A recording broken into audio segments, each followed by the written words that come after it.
Have you ever read a sales page and thought, wow, this company actually gets me? That's because they've done something that most businesses fail to do. They have paid attention. You see, while most people, they waste an endless number of hours trying to come up with copy by being creative, the best copywriters in the world know that your potential customers have already told you what to say. You just need to know where to look. Because the truth is that great copy doesn't come from crystal balls and tea leaves. It comes from cold, hard research. So in this video, I'm going to show you how to find out exactly what your customers are thinking so you can write copy that feels so dialed in they'll think you've tapped their phone. But before we dive in, if you want a free copywriting course that shows you how to sell with words, there's a link to that in the description below this video. Now, most people write copy the way they order food at a restaurant they've never been to before. They guess. They assume what the audience wants based on how they think. Oh, I think this headline is catchy. Or this sounds really persuasive to me. The problem is that most of the time, you are not your customer. And when you guess what people want instead of knowing what they want, you'll get copy that feels like copy but doesn't actually convert. And worst of all, you might start thinking it's your product or service that sucks when in fact it's just the messaging. You see, the most persuasive copy is the kind that doesn't feel like copy. That's why when you read it, it doesn't sound persuasive, it sounds familiar. It feels like someone reached into your brain and wrote down your deepest desires and fears. It feels psychic, but it's not. It's just good research. And once you know how to gather real language from real people, you'll never have to come up with copy again. You'll just assemble it like a puzzle or Lego blocks. And suddenly your copy will make people feel understood. And when they feel understood, they'll start to trust you. And when they trust you, they'll buy. So how do we go from guessing to mind reading? Well, let's start with a quick and dirty method. If you want to get audience insights fast, AI is your best friend. ChatGPT and Grok and DeepSeek and Perplexity all have a deep research feature that'll scan dozens of websites faster than you can finish your next cup of coffee. But to get the best results, you should feed them as much information about your company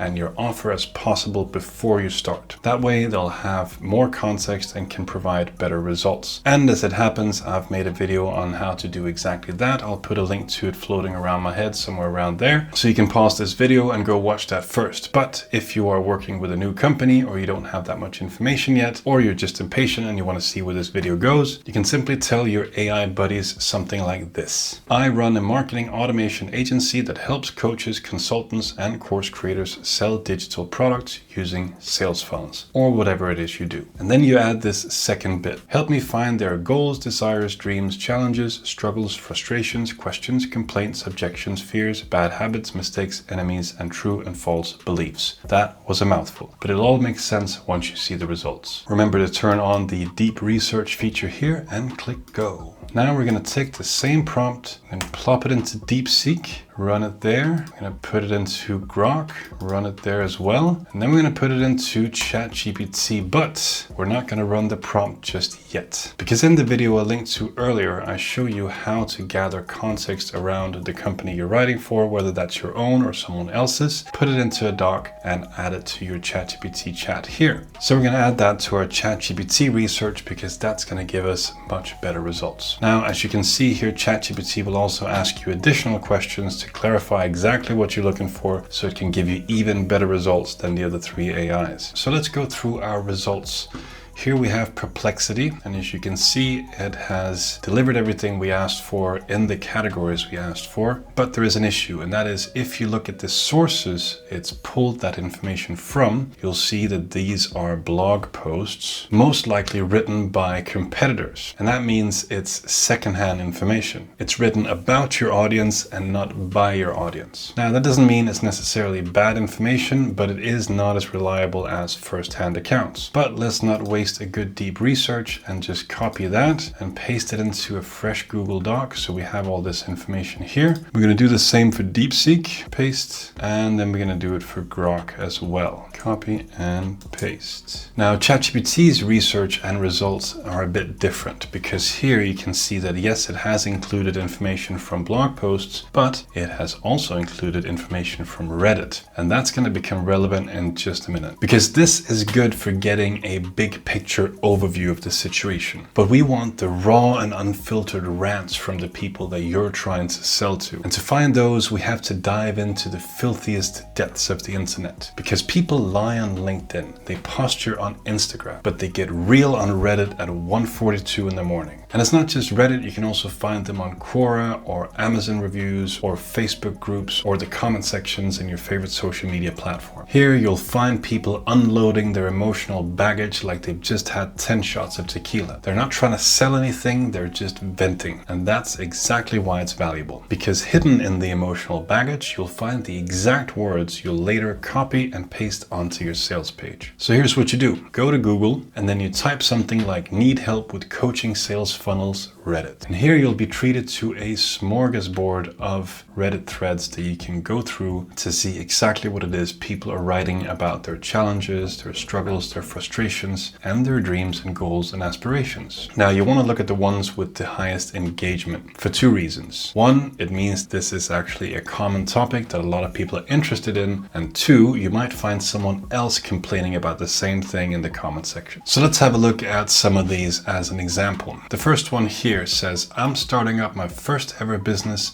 and I'm considering building my first sales funnels in a few months when I'm looking for new leads and clients." So that already tells us a bit about who are interested in sales funnels. It could be new business owners. So now we want to open up another Google Doc and then we paste in this little golden nugget. When you go through the comment section, you should look for the words that are trigger words, right? For example, here, as for running ads, it's actually another thing that's scaring me. It's a whole new world that I don't think I'm ready to dive into yet, which I know sounds dumb. So people are scared of running ads because they're afraid of wasting money and they're also afraid of sounding dumb. This is absolute gold because this is the kind of stuff that we want to include in our sales copy at a later point. Here we have a third example. "I offer a high-ticket career coaching program, but I'm targeting a community where many people are underpaid yet want to leave their jobs." So this entire thing is great because he's describing the kind of business he's running and who he's targeting, because if we're in B2B, we want to help not just our clients, but our clients' clients. So we need to understand several layers as well. Now, you can get as creative as you want with all the search terms, but you should try to consider every angle, and that can be a bit hard when you're just working off the top of your head. So why don't we outsource some of that work to ChatGPT? Let's head back into our chat here, and then we'll write something like this. "I want to do some manual research on Google to find quotes from my target audience. What search terms can I use to find authentic pain points, questions, desires, etc." And here you'll be treated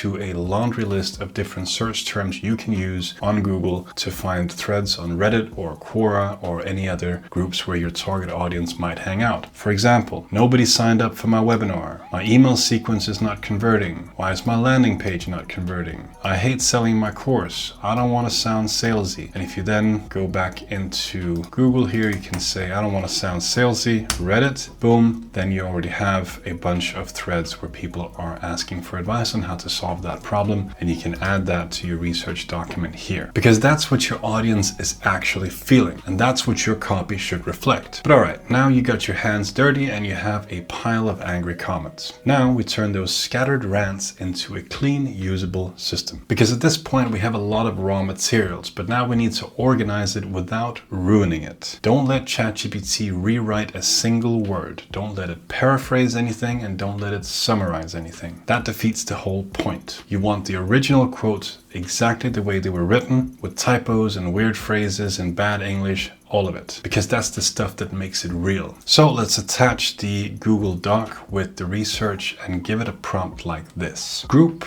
these customer quotes into the categories listed below. Keep all quotes verbatim, including grammar and spelling mistakes. Do not paraphrase, summarize, or rewrite anything. Here are the categories. And these will be more or less the same categories I included in my initial prompt when we started the deep research. So they are goals, desires, dream outcomes, pain points, struggles, frustrations, common questions, complaints, buying objections, mistakes and bad habits, enemies and scapegoats, limiting beliefs, catalysts, DIY hacks they've tried, their personal definition of success, who they want to become, peer pressure dynamics, and their before versus after vision. And after it's analyzed the document, you'll see it'll provide exactly what you're looking for. Here are the quotes, and we can double check if ChatGPT has hallucinated or made stuff up by looking at the actual quotes. So here, for example, I'm starting up my first ever business and I'm considering building my first sales funnel in a few months when I'm looking for new leads and clients. Well, that sounds familiar because that's exactly what the guy wrote in the first Reddit thread we looked at. So that's how we know this information is genuine and verbatim. So now we have a list of potential pain points and common questions and so on. And if you were wondering, do I have enough information? You can just look at this list and then see, well, okay, mistakes and bad habits, we only have 2 listed here, so we need to look into those a bit more. Limiting beliefs, we also only have 2 here, so we need to research those a bit more as well. Same thing with catalysts, their definition of success and who they want to become. There are no hard and fast rules about how much information you need. It really depends on what kind of copy you're writing, but the more the better. And this is also an exercise you can repeat when you run out of information to work with. If you want to find a new angle for an email or an ad or something like that, you can always scour the internet using this research method to find inspiration for your next social media post or whatever. So now you have the ultimate cheat sheet to writing copy. And we could stop there, but then we might miss something even more valuable, because some of the best business ideas don't come from brainstorming. They come from bitching. Every time someone is ranting online, they're handing you a business idea. Think about it. If 100 people are pissed off about the same thing and no one's offering them a solution, you don't need a crystal ball to see the opportunity. Most people, they just scroll past complaints, but smart marketers, they screenshot them. Because now the problem is identified, the demand is validated, and the copy has practically already been written for you. Now you go and build the product that solves the problem, use their words to describe it, and then position it as the obvious fix that everyone has been screaming for. You'll never have to sell again. You just have to go and say, here, this is what you asked for. In closing, most people treat research like homework. It's something you have to do before you're allowed to write. But once you realize that research is what writes the copy, it stops being a chore and starts feeling like a cheat code. You'll never stare at a blank page again because you'll know exactly what they want, what they hate, and what they wish existed. If you do it right, you're suddenly not marketing anymore. You're mirroring. You're repeating back people's inner monologue with perfect timing. And that's how you make them say, how did you know? This is one of the things I teach in my free copywriting course. So if you want in on the action, make sure to click the link below this video and I'll see you in your inbox.